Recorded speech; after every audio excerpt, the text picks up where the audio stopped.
Tell me your situation before. Before I had any of these, very painful. Swelled to the max. I mean, I couldn't wear blue jeans at all. I still have a hard time with pants. I had to get always loose-fitting pants, and the elastic, I'd have to take the elastic out of the cuffs of the pants. What caused your situation? I started having problems when I was 23 years old with blood clots, and I had several vein strippings. Back then, that was the thing.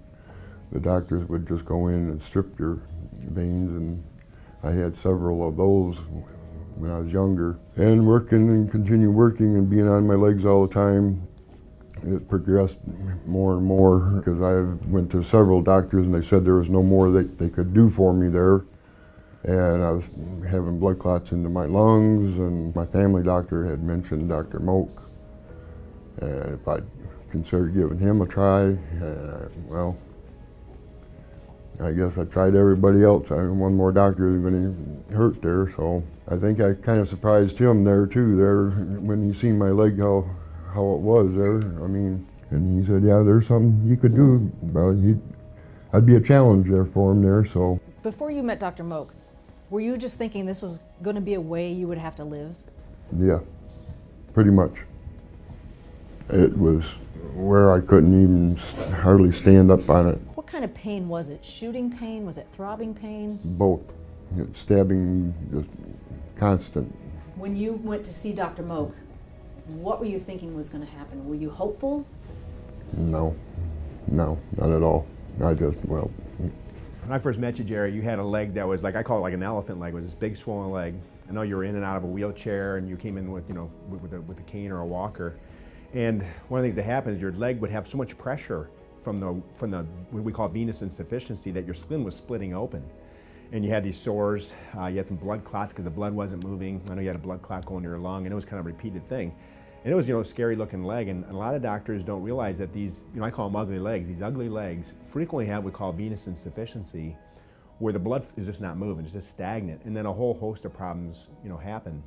And you had told me your story, how you were in and out of different places and having different surgeries done. What was most remarkable is I saw you 10 years later when you brought your relative in here, and we took a picture of your leg, and it was like almost like, it wasn't a normal leg. It certainly wasn't a beautiful leg or a model's leg, but it was like, a normal sized leg with some discoloration.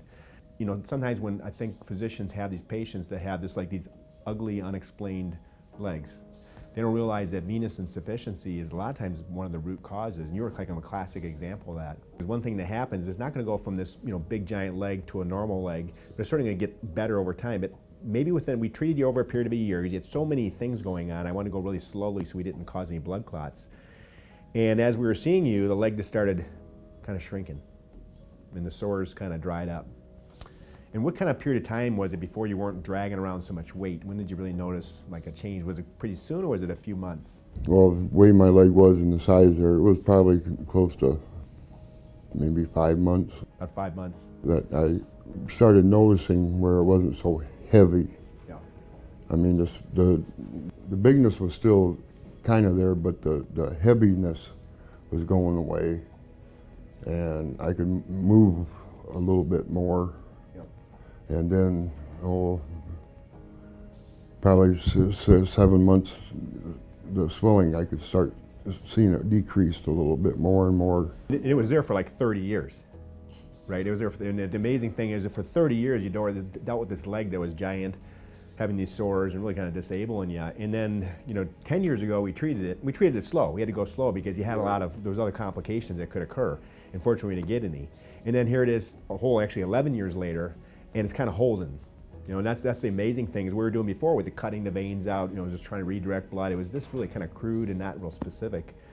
But with this laser and radio frequency treatments, we can really get precise treatments and find the veins that aren't working. Because you had some veins that were working. The problem was the ones that were bad were just real bad. And once we got rid of those, the circulation started wanting to go back to normal. And of course, it'll never be perfectly normal, but it's way better. And it stays way better for 10 years. And that's really, I think, that the statement of success is that you're not getting chronic treatments for this. It took a while to get it done, but once it's done, get long sustained results compared to a surgical procedure. Okay, so you had a lot of what we call perforator diseases, and what happened is that normally when we think about varicose veins and venous insufficiency, people imagine these kind of normal-looking legs with a big varicose vein on it. You had something totally different. You had what's called venous insufficiency, and this is where the valves genetically went bad in your legs.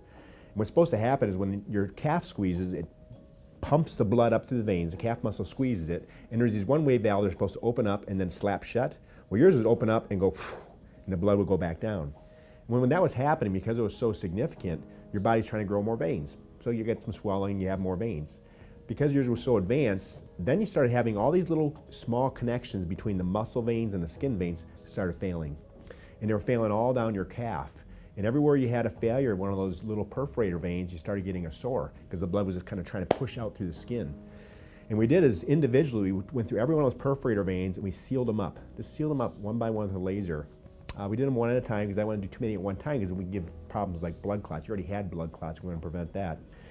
And we were able to successfully redivert the blood from the healthy disease veins past all your old blood clots and into your normal healthy veins. And that's what let all that water get out of your leg and kind of get some normalcy to your circulation. And that's what's permanent, because when we use a laser, it's actually burning the abnormal veins. And just like, if you cut a tree branch off, it might grow back. But if you burn it, it doesn't come back. What it does is it lets us reroute the blood into the healthy veins, permanently destroying the old ones and sealing them up. 15-minute procedure there, and I was back out. Very simple. It's nice to see that your symptoms have been, like, they're not great, but they're much better. Your leg is way smaller. I looked at your photos, looked at your leg, it's not even half the size. I remember before when I saw you, you couldn't even get a shoe on. You had the top of your foot, your foot was this thick, it was amazing. So I'm glad to see that you got some improvement. 100% better. Yeah, 100% better. Well, thank you very much, Jerry. Appreciate it. 100% better.